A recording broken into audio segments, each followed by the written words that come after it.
आपके अपने YouTube channel success मंत्रा classes में एक बार फिर से स्वागत है। फ्रेंड्स, आज हम लोग लेखपाल भर्ती परीक्षा 2020 जो कि प्रस्तावित है, इसी को बेस मानते हुए प्रैक्टिस सेट, हिंदी के प्रैक्टिस सेट हम लोग आज करेंगे। हिंदी का पहला प्रैक्टिस सेट ये है जिसमें टॉप 25 क्वेश्चंस होंगे। ये आपके परीक्षा के लिए अति महत्वपूर्ण होगा। ठीक है, तो चलिए हम लोग शुरू करते हैं, देरी ना करते हुए इस क्वेश्चन को, प्रैक्टिस सेट को हम लोग शुरू कर लेते हैं। ठीक है, तो शुरू करने से पहले मेरी एक छोटी सी आपसे रिक्वेस्ट है, यदि हमारे चैनल पर आप नए हैं तो हमारे चैनल को सब्सक्राइब कर लें, लाइक कर लें और बेल आइकन को प्रेस कर लें ताकि आपको सबसे पहले हमारी नोटिफिकेशन मिलती रहे। तो देखिए, पहला क्वेश्चन आज का है कि किस शब्द की वर्तनी अशुद्ध है। आपको इसमें से 4 ऑप्शन में से अशुद्ध ढूंढना है। ठीक है, तो पहला ऑप्शन दिया है लंगड़, दूसरा ऑप्शन दिया है बुझक्कड़, तीसरा ऑप्शन दिया है कोंकड़, चौथा ऑप्शन दिया है बुक्खड़। तो फ्रेंड्स, यहाँ पर जो गलती है, यहाँ पर देखिए बुझक्कड़ भी आपका सही है, लंगड़ भी सही है, कोंकड़ भी सही है। जो गलती हमारा है वो आपके ऑप्शन डी में गलती है। अब ऑप्शन डी में गलती क्या है उसको थोड़ा समझिएगा। यहाँ पर देखिए लिखा है खा, लिखा है भुक्खड़, यहाँ पर का होना चाहिए, क्या होना चाहिए, का, क्या होना चाहिए यहाँ पर का होना चाहिए। फ्रेंड्स, यहाँ पर होना चाहिए का, यानी कि भुक्खड़ होना चाहिए, भुक्खड़ यानी का ख। ठीक है, आधा का होना चाहिए, फिर आपका ये बन जाएगा। ठीक है, तो यही आपका जो है इसमें गलती था। ठीक है, तो यही आपका अशुद्ध माना गया। ठीक, तो चलिए हम लोग आगे बढ़ते हैं अगले क्वेश्चन की तरफ। अगला क्वेश्चन है दूसरा, कौन सा वाक्य शुद्ध है। फ्रेंड्स, इसमें जो है आपको बताना है वाक्य कौन सा शुद्ध है। आपके पास 4 वाक्य है। पहला है, रोगी अपनी कमजोरियों के कारण उठ नहीं पा रहा था। अब कमजोरियों नहीं होता, यहाँ पर होगा कमजोरी। यहाँ पर इसका मतलब है कि इसमें तो गलती है, यानी कि यहाँ पर यदि कमजोरी होता तो हमारा आंसर ये सही होता है। शुद्ध आपसे पूछा है, इसमें गलती है इसलिए गलत है। ठीक है, चलिए बी ऑप्शन चेक कर लेते हैं। बी ऑप्शन में लिखा है कि राजपथ की सड़क से झांकियां वापस लौट गई। राजपथ की सड़क से झांकियां वापस लौट गई, इसको थोड़ा समझिएगा। राजपथ और हमारा जो सड़क है ये दोनों एक दूसरे के पर्यायवाची हैं, और पर्यायवाची शब्द यानी पुनरावृत्ति वाले शब्द डायरेक्ट तुरंत प्रयोग में नहीं लाए जाते हैं, इसलिए ये भी आपका गलत है। ठीक है, आगे बढ़ते हैं तीसरे ऑप्शन की तरफ। तीसरा ऑप्शन लिखा है, शिकारी उस पर गोली चलाई पर वह शेर बच निकला। अगर यहाँ पर होता शिकारी ने, यहाँ पर किसकी गलती है, शिकारी ने। अगर यहाँ पर होता शिकारी ने उस पर गोली चलाई, ठीक है, शिकारी ने उस पर गोली चलाई पर वह शेर बच निकला, तब यहाँ पर सही हो जाता है। यहाँ पर ने की गलती, अर्थात यहाँ पर कारक चिन्ह नहीं है। ठीक है, इसलिए यहाँ पर भी गलती है। चलिए नेक्स्ट वाला ऑप्शन हम लोग चेक करते हैं। तो हमारा जो नेक्स्ट वाला ऑप्शन है फ्रेंड्स, वो नेक्स्ट वाले ऑप्शन में आपसे कहा गया है कि उस समय चरखा चलाना भी एक अनुशासन था। उस समय चरखा चलाना भी एक अनुशासन था। यही आंसर आपका सही, इसमें कोई भी गलती नहीं है। ये वाक्य आपका पूर्णतः शुद्ध है। ठीक है, तो हम लोग आगे बढ़ते हैं अगले क्वेश्चन की तरफ। हमारा अगला क्वेश्चन होगा, अगला क्वेश्चन हमारा होगा, अगला क्वेश्चन ये, निम्नलिखित में शुद्ध वर्तनी वाला शब्द। अब यहाँ पर भी आपसे क्या पूछा गया कि निम्नलिखित में शुद्ध वर्तनी वाला शब्द आपको ढूंढना है। यहाँ पर भी शुद्ध वर्तनी ही ढूंढना है। पीछे भी क्वेश्चन में हमें शुद्ध जो है वर्तनी वाला शब्द ढूंढना था। उसके पहले वाले जो क्वेश्चन थे हमारा पहला वाला, उसमें भी आपको अशुद्ध आपको ढूंढना था। अब की बार यहाँ पर शुद्ध आपसे पूछा गया है। 4 ऑप्शन आपके पास है। तो पहला ऑप्शन जो आपके पास वो है कवयित्री, दूसरा ऑप्शन आपके पास है जो है कवित्री, तीसरा ऑप्शन आपके पास है कवयित्री, चौथा ऑप्शन आपके पास है कवित्री। ठीक है, इसमें जो फ्रेंड्स आपका आंसर होगा वो आपका आंसर शुद्ध है ए। ठीक है, कवयित्री होता, कवयित्री। ठीक है, चलिए ये क्वेश्चन जो है तीसरा वाला क्वेश्चन अति महत्वपूर्ण है, ये आपके परीक्षा में आया हुआ है। ठीक है, इसको आप नोट भी कर लीजिएगा। चलिए हम लोग नेक्स्ट क्वेश्चन की तरफ बढ़ते हैं। अगला क्वेश्चन है चौथा, शुद्ध रूप है, यानी कि ऑप्शन आपके पास 4 दिए गए, इसमें आपसे पूछा गया कि कौन सा शुद्ध रूप है। पहला लिखा है दुर्निर्वार, दूसरा लिखा है दुर्निवार, तीसरा लिखा है दुहनिवार और चौथा लिखा है दुर्निवार। इसका आंसर फ्रेंड्स आपका जो है, यानी कि जो सही आंसर है वो आपका शुद्ध जो आपसे पूछा गया, शुद्ध जो रूप है वो आपका है दुर्निर्वार। ठीक है, दुर्निर्वार होता है। ठीक है, यहाँ दुर्निवार लिखा है इसलिए गलत है।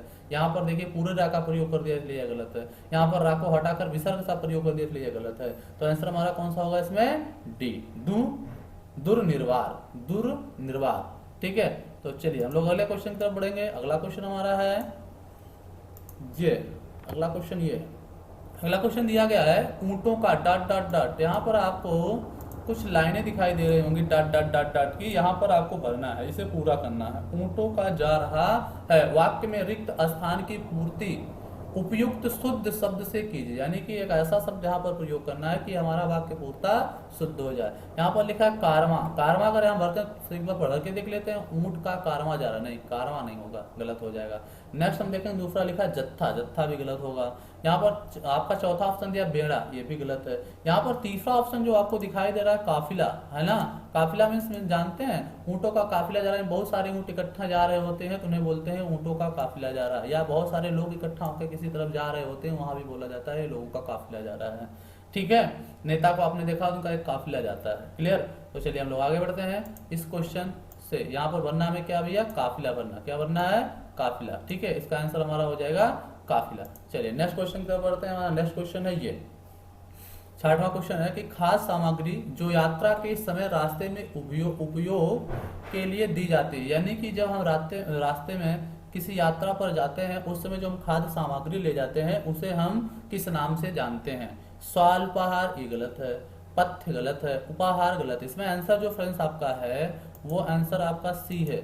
जो खाया जाता है, यानी रास्ते में जो सामग्री लिया जाता है, ठीक है, लेकर जाया जाता है, किसी यात्रा पर जाया जाता है, तो उसे हम बोलते हैं पाथे। क्या बोलते हैं, पाथे। ठीक है, पाथे बोलते हैं। ठीक, चलिए आगे हम लोग बढ़ते हैं अगले क्वेश्चन की तरफ। अगला क्वेश्चन होगा ये आधी रात का समय। अगला क्वेश्चन हमारा आधी रात का समय। ठीक है, अब आधी रात का समय, ये आपसे कहा गया आधी रात का समय जो है के लिए वाक्यांश में एक शब्द आपको चुनना है, अर्थात कहा जा रहा है कि आधी रात का समय को क्या शो करेगा कि ठीक है, तो आधी रात का जो समय होता है उसे हम बोलते हैं, यहाँ पर लिखा है सरवरी। ठीक, ये गलत है। यहाँ पर लिखा विभावर, यानी सुबह की मीटिंग का समय नहीं आ रहा, आधी रात के समय का पूछ रहा है, ये भी गलत है। निशा मीन्स रात होता है, यहाँ आधी रात पूछा है तो लिखा फ्रेंड्स यहाँ पर जो निशीथ, क्या लिखा है, निशीथ, अर्थात जो आपका डी ऑप्शन है, निशीथ मीन्स होता है आधी रात।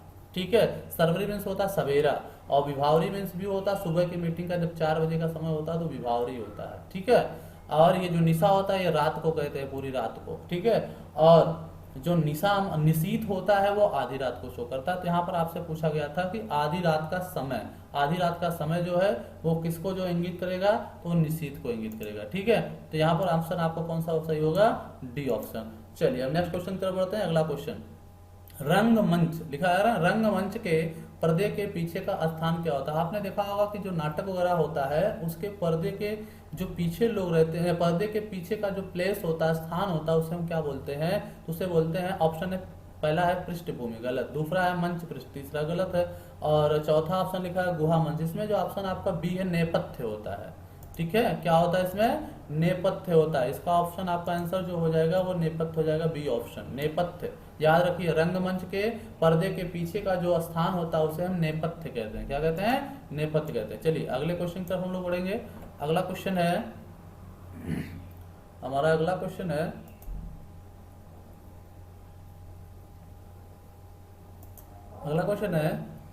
हवन में जलाने वाली लकड़ी के लिए शुद्ध रूप क्या है। हवन में जलाने वाली लकड़ी के लिए शुद्ध रूप क्या। आपसे कह रहा कि जो हवन में लकड़ी जलाई जाती है, ठीक है, उसके लिए जो है शुद्ध शब्द कौन सा है। ठीक है, तो फ्रेंड्स यहाँ लिखा है हवन सामग्री। हवन सामग्री में कई सारे चीज मिक्स होते हैं, इसलिए उसको हवन सामग्री बोलते हैं। ये तो होगा नहीं।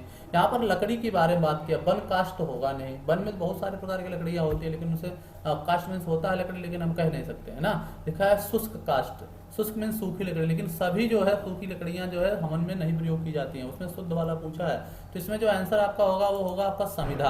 कौन सा आंसर होगा, समिधा, अर्थात डी ऑप्शन आपका सही होगा। यही डी ही ऑप्शन आपका है। समिधा जो है हवन में जलाने वाली लकड़ी का शुद्ध नाम है। ठीक है, चलिए अगले क्वेश्चन की तरफ हम लोग आगे बढ़ते हैं। ठीक है, हमारा अगला क्वेश्चन है 10 नंबर। 10 नंबर में कहा गया है कि दिशाएं, लिखा है ना, दिशाएं ही जिनका वस्त्र है उन्हें क्या कहते हैं। दिशाएं ही जिनका वस्त्र है उसे क्या कहते हैं। ठीक है, आपने देखा होगा जैन धर्म में दिगंबर और श्वेतांबर। ठीक है, देखा दिशाएं ही जिसकी वस्त्र है, तो फ्रेंड्स वो ऑप्शन आपका होता है, यहाँ पर आंसर हो जाएगा सीधे सीधे आपका सी ऑप्शन, दिगंबर होते हैं। कौन से होते हैं, दिगंबर। ठीक है, यानी कि दिशाएं ही जिनका वस्त्र है उसे हम बोलते हैं दिगंबर। चलिए देखते हैं 11वां क्वेश्चन। जिसका जन्म कन्या के गर्भ से हुआ हो, अर्थात वो स्त्री जो विवाहित ना हो फिर भी वो बच्चे का जन्म दिया हो उसे ही हम कहते हैं, ठीक है, उसे हम क्या कहते हैं, वो आपसे चारों ऑप्शनों में से पूछा गया है। कन्या पुत्र, अवैध पुत्र, या कानीन पुत्र, या कुमारी सूत्र। यानी कि जो वो बच्चा जो है पैदा होगा वो क्या कहलाएगा, यदि वो पुत्र होगा तो फ्रेंड्स वो कहलाएगा कानीन। क्या कहलाएगा, कानीन, ठीक है। यानी कि कन्या के गर्भ से जन्म होने वाले बच्चे को कानीन कहा जाता है, ठीक है। जैसे कि कुंती का पुत्र कर्ण था, ठीक है, कुंती का पुत्र कर्ण था, ठीक है। चलिए हम लोग बढ़ते हैं अगले क्वेश्चन की तरफ। अगला क्वेश्चन हमारा है 12वां क्वेश्चन। 12वां क्वेश्चन है, निम्नलिखित में से कौन तद्भव शब्द है। निम्नलिखित में से कौन तद्भव शब्द है। अब आपको बताना है कि 4 ऑप्शन, इसमें से तद्भव आपको बताना है। यानी कि 3 आपके तत्सम होंगे और एक ही आपका तद्भव होगा, वो आपको ढूंढना है। लिखा है दिनकर, प्रभाकर, दिवाकर, और यहाँ पर लिखा है सूर्य, सूरज। तो फ्रेंड्स यहाँ पर जो सूरज लिखा गया है ये आपका जो है तद्भव शब्द है, क्योंकि तत्सम शब्द होता है सूर्य और तद्भव शब्द होता है सूरज। और इसी के जो है दिवाकर, दिनकर और प्रभाकर, इसी के जो है आपके पर्यायवाची शब्द हैं। तो ये आपका जो है पर्यायवाची शब्द जो होते हैं वो तत्सम कहलाते हैं, और जो जिस शब्द का पर्यायवाची होता है वो तद्भव हो जाता है। तो यानी सूर्य, सूर्य का जो है सूर्य हमारा तत्सम है और तद्भव हमारा सूरज है, ठीक है। चलिए अगले क्वेश्चन की तरफ बढ़ते हैं। अगला क्वेश्चन है 13वां, श्रृंगार शब्द का तत्सम, यानी श्रृंगार, श्रृंगार शब्द का आपको तत्सम पूछा गया है, ठीक है। तो यहाँ पर दिया है पहला श्रृंगार, दूसरा आपको देखा है श्रृंगार, तीसरा आपको देखा श्रृंगार, और चौथा आपको देखा श्रृंगार। यहाँ पर देखिए फ्रेंड्स जो आपको सी ऑप्शन, ये ऑप्शन आपका सही होगा, क्योंकि इसमें देखिए सा जो हमारा होता है वो आपका आधा होता है। क्या होता है, सा आपका आधा होता है, ये है श्रृंगार, ये गलत हो जाएगा आपका श्रृंगार। तो सी ऑप्शन आपका सही है। कौन सा, श्रृंगार शब्द का तत्सम हमारा होगा, तो श्रृंगार शब्द का तत्सम श्रृंगार होता है, ऑप्शन हमारा सी आंसर होगा, ठीक है। चलिए हम लोग बढ़ते हैं अगले क्वेश्चन की तरफ। हमारा अगला क्वेश्चन है 14वां, वह श्रेष्ठ उपासक है, मैं विशेष से आपको बताना है। वह श्रेष्ठ उपासक है, अर्थात ये आपको जो शब्द दिया गया पूरा कि वह श्रेष्ठ उपासक है, ये जो आपका वाक्य है, ठीक है। इस वाक्य में आपको बताना है, इस वाक्य में आपको बताना है कि विशेष से क्या है। क्या बताना है आपको, इस वाक्य में आपको बताना है विशेष क्या। आप थोड़ा समझिए, विशेष और विशेषण होता है। विशेष हमारी संज्ञा होती है और संज्ञा की जो विशेषता बतलाता है उसे हम विशेषण कहते हैं, ठीक है। ये विशेष और विशेषण एक दूसरे के क्या एक जोड़े होते हैं, ठीक है।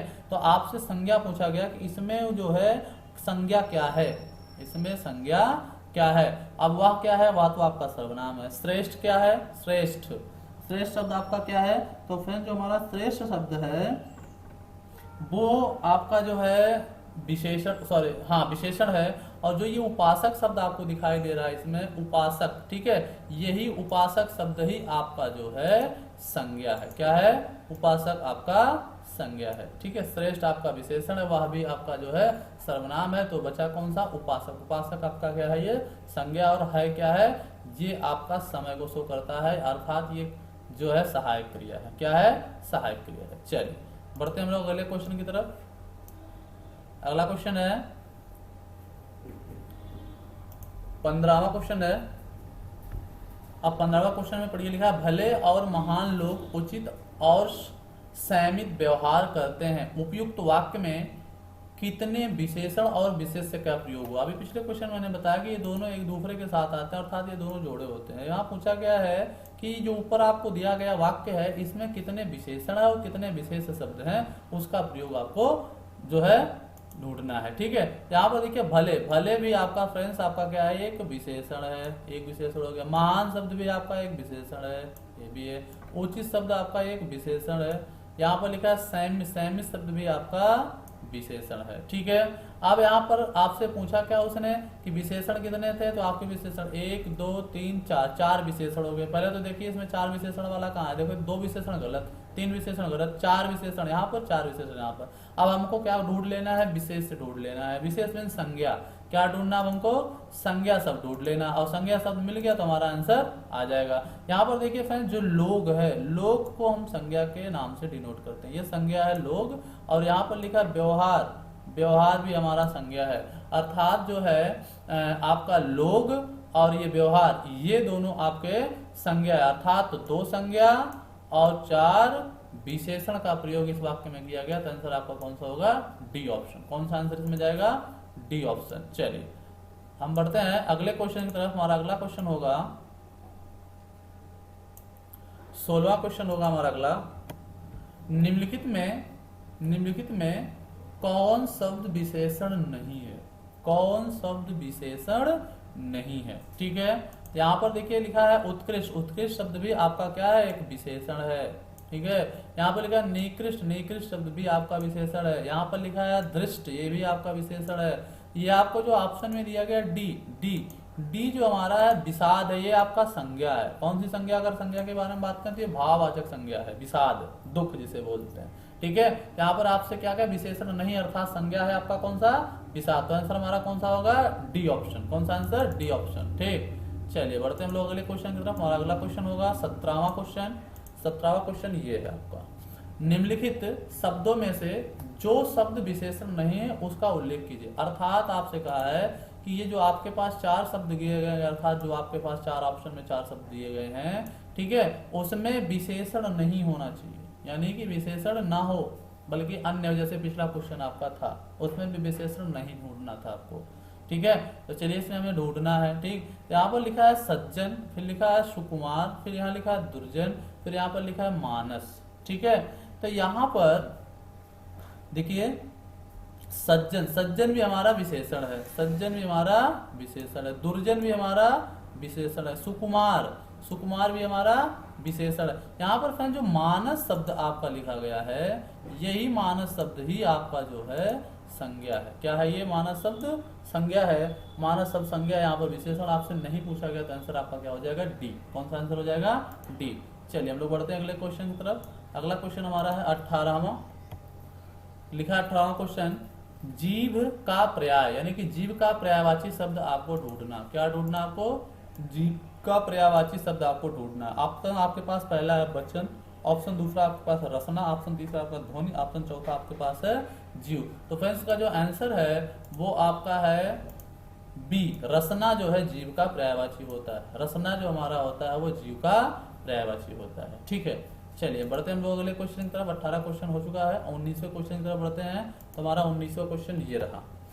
निम्नलिखित लिखा है कि आपको इसमें निम्नलिखित जो हमारा शब्द दिया गया मनोरथ, ठीक है, मनोरथ शब्द का संधि विच्छेद आपको करना। क्या करना है? जो ये हमारा मनोरथ शब्द दिया गया है इसका हमें संधि विच्छेद करना है। ठीक है, यानी कि इसको हमें तोड़ देना है। तोड़ने पर जो है कौन सा इसमें से बन जाएगा वो आपसे पूछा गया है। ठीक है, तो यहाँ पर लिखा है मना प्लस रथ, दूसरा लिखा है मन प्लस ओरथ, तीसरा लिखा है मनो प्लस रथ, और चौथा ऑप्शन लिखा है मन प्लस रथ। फ्रेंड्स पहले ये जान लीजिए कि कौन सी संधि है। ठीक है, तो जो मनोरथ लिखा गया ये हमारा जो है विसर्ग संधि, अर्थात यहाँ पर आंसर जो होगा मनः प्लस रथ, मनः प्लस रथ मिलकर होता है मनोरथ। यहाँ पर रा का जो है लोप हो जाता है और ला ही हमारा बदल जाता है विसर्ग में, अर्थात इसका आंसर कौन सा होगा? पहला आंसर होगा। ठीक है, चलिए हम लोग बढ़ते हैं अगले क्वेश्चन की तरफ। अगला क्वेश्चन है 20वां क्वेश्चन है। 20वां क्वेश्चन हमारा है, लिखा है नैसर्गिक का पर्यायवाची। ठीक है, आपसे क्या पूछा गया है? नैसर्गिक शब्द का आपसे पर्यायवाची पूछा गया है। ठीक है, आपके पास ऑप्शन पहला है सत्कृत, दूसरा ऑप्शन आपके पास है चमत्कृत, और तीसरा ऑप्शन आपके पास है प्राकृत, और चौथा ऑप्शन आपके पास है जो है चतुर्दिक। ठीक है, तो यहाँ पर आपका है प्राकृतिक। क्या आंसर इसका? प्राकृतिक, अर्थात सी आंसर आपका है प्राकृतिक। ठीक है, देखिए 21वां क्वेश्चन, इसमें लिखा है वह अपनी कक्षा का सर्वाधिक प्रतिभाशाली छात्र है। इस वाक्य का बिना अर्थ बदले निम्नलिखित में से कौन सा नकारात्मक वाक्य उपयुक्त होगा? यानी कि नकारात्मक वाक्य जो है उपयुक्त होगा, यानी कि इसका अर्थ ना बदले लेकिन ये नकारात्मक में परिवर्तित हो जाए। पहला ऑप्शन आपके पास दिया गया है, पहला ऑप्शन आपके पास है प्रतिभा में वह अपनी कक्षा के किसी छात्र से कम नहीं है। वो प्रतिभाशाली है ना, यहाँ पर प्रतिभा केवल लिखा है इसलिए आपका गलत हो गया। दूसरा देखिए, अपनी कक्षा के प्रतिभाशाली छात्रों में उसकी गिनती नहीं होती है। जब प्रतिभाशाली छात्र तो गिनती इसकी होगी, इसलिए ये भी ऑप्शन आपका गलत है। लिखा है उसके समान उसकी कक्षा में कोई प्रतिभाशाली छात्र नहीं है। बिल्कुल सही है, वह अपनी कक्षा का सर्वाधिक प्रतिभाशाली छात्र है। इसका अर्थ उसके बराबर कोई और नहीं छात्र है प्रतिभाशाली, यही आपका आंसर हो जाएगा। नेक्स्ट भी पढ़ लेते हैं, वह अपनी कक्षा का सर्वाधिक प्रतिभाशाली छात्र नहीं है, तो बिल्कुल गलत है, नहीं दे दिया गया कि नहीं है, उसमें कहा हाँ। ठीक है, तो इसका जो है भाव बदले हुए, यानी कि इसका भाव ना बदले लेकिन नेगेटिव फॉर्म में हो जाए, अर्थात आपका सी ऑप्शन सही हो जाएगा। ठीक है, चलिए आगे बढ़ते हैं हम लोग अगले क्वेश्चन की तरफ। अगला क्वेश्चन हमारा है 22वां क्वेश्चन। ठीक है, 22वां क्वेश्चन हम लोग देखते हैं। 22वां क्वेश्चन में आपको दिया गया है तल्लीन शब्द का संधि विच्छेद। तल्लीन शब्द का संधि विच्छेद, पहला है तव प्लस लीन, दूसरा है तल प्लस लीन, और तीसरा आपका तल प्लस लीन है। ठीक है, लेकिन कामा लगा लाम है। ठीक है, यहाँ पर लिखा है तत् प्लस लीन। तो फ्रेंड्स यहाँ पर देखिए लिखा है तल्लीन। ठीक है, तो इसका आंसर जो होगा वो तत् प्लस लीन होगा। कौन सा संधि है? तो ये व्यंजन संधि। कौन सा संधि है? अगर हम संधि की बात करें तो फ्रेंड्स ये हमारा व्यंजन संधि है। ठीक है, कौन सा संधि है? व्यंजन संधि है। और ये जब टूटेगा तो हमारा जाएगा तत् प्लस लीन। कौन सा हो जाएगा? तत् प्लस लीन, यानी आंसर आपका डी। कौन सा आंसर हो जाएगा? डी आंसर हो जाएगा। चलिए आगे बढ़ते हैं हम लोग अगले क्वेश्चन की तरफ। ठीक है, अगला क्वेश्चन है 23वां क्वेश्चन, निम्नलिखित में से तत्सम शब्द है। निम्नलिखित में से तत्सम शब्द आपको ढूंढना है। यहाँ पर 4 ऑप्शन आपके पास है। एक है पहला नरम, दूसरा है नरक, तीसरा आपका है नरम, और चौथा आपका ऑप्शन है तीर्थ। पहला ऑप्शन आपका है गरम, दूसरा है नरक, तीसरा आपका है नरम, और चौथा ऑप्शन आपका है तीर्थ। ठीक है, इसमें आपको ढूंढना है। ठीक है, अब ढूंढना क्या? तत्सम शब्द आपको ढूंढना है। कौन सा शब्द ढूंढना है? तत्सम शब्द आपको ढूंढना है। ठीक है, तो यहाँ पर देखिए लिखा है तीर्थ, यहाँ पर लिखा है नरक, यहाँ पर लिखा है गरम, यहाँ पर लिखा है नरम। तो गरम भी हमारा तद्भव है, नरम भी हमारा तद्भव है, नरक भी हमारा तद्भव है। फ्रेंड्स ये जो हमारा तीर्थ शब्द है यही हमारा तत्सम है, और इसका जो तद्भव होता है तीर्थ, तद्भव होता है इसका तीर्थ। ठीक है, तो चलिए हम लोग बढ़ते हैं अगले क्वेश्चन की तरफ। अगला क्वेश्चन हमारा होगा 24वां क्वेश्चन। ठीक है, 24वां क्वेश्चन ये है, कौन सा शब्द अहि का पर्यायवाची नहीं है? कौन सा शब्द अहि का पर्यायवाची नहीं? किसका? अहि का पर्यायवाची नहीं है पूछा है। पहले तो आप बताइए अहि मीन्स होता क्या है ना? अगर अहि मीन्स आपको समझ में आ जाएगा तो पर्यायवाची शब्द आसान से निकाल सकते हैं ना। तो अहि मीन्स होता है सांप। ठीक है, क्या होता? सांप। अब देखिए यहाँ पर उरग भी शब्द जो आपको दिया गया है ये भी किसका पर्यायवाची है? सांप का पर्यायवाची उरग है। ठीक है, और यहाँ पर देखिए जो आपका लिखा है सरीसृप, ये भी सांप का ही पर्यायवाची। यहाँ पर लिखा है पौनास, ये भी आपका सांप का पर्यायवाची है। यहाँ पर फ्रेंड जो लिखा है आपका सिंदूर, सिंदूर जो हमारा है यही आपका आंसर होगा, क्योंकि ये है हमारा हाथी का पर्यायवाची। किसका है? हाथी का पर्यायवाची। सिंदूर मीन्स होता है हाथी, हाथी का यह पर्यायवाची है। ठीक है, तो ये हमारा हो गया कितना? 24वां क्वेश्चन का आंसर कौन सा हमारा हो जाएगा? D option. कौन सा आंसर हो जाएगा? D option. इस सेशन का जो लास्ट क्वेश्चन हमारा होगा वो होगा हमारा 25वां क्वेश्चन, जो कि ये है। इसमें कहा गया है जानने की इच्छा रखने वाला, जानने की इच्छा रखने वाले के लिए एक शब्द है। जानने की इच्छा रखने वाले के लिए एक शब्द, यानी कि जानने की इच्छा रखने वाला जो व्यक्ति है उसे हम एक शब्द में क्या कहेंगे? ठीक है, तो जानने की इच्छा रखने वाला जो व्यक्ति होता है उसे हम जिज्ञासु बोलते हैं। तो ऑप्शन आपके पास है जिजीप्सा, दूसरा ऑप्शन था जिज्ञासा, तीसरा ऑप्शन था ज्ञातज्ञ, और चौथा ऑप्शन था जिज्ञासु। देखो जिजीप्सा होता है वो जीने की इच्छा रखने वाला होता है। ठीक है, और जो जिज्ञासु होता है वो जानने की इच्छा को रखता है, जानने की इच्छा, अर्थात इसका आंसर कौन सा होगा? B answer. कौन सा? B answer. ठीक है, इसी के साथ इस सेशन का हमारा लास्ट क्वेश्चन था ये 25। ये क्वेश्चन आपका समाप्त हुआ, और मिलते हैं हम लोग नेक्स्ट जो है वीडियो में, उसमें भी आपके टॉप 25 क्वेश्चन होंगे।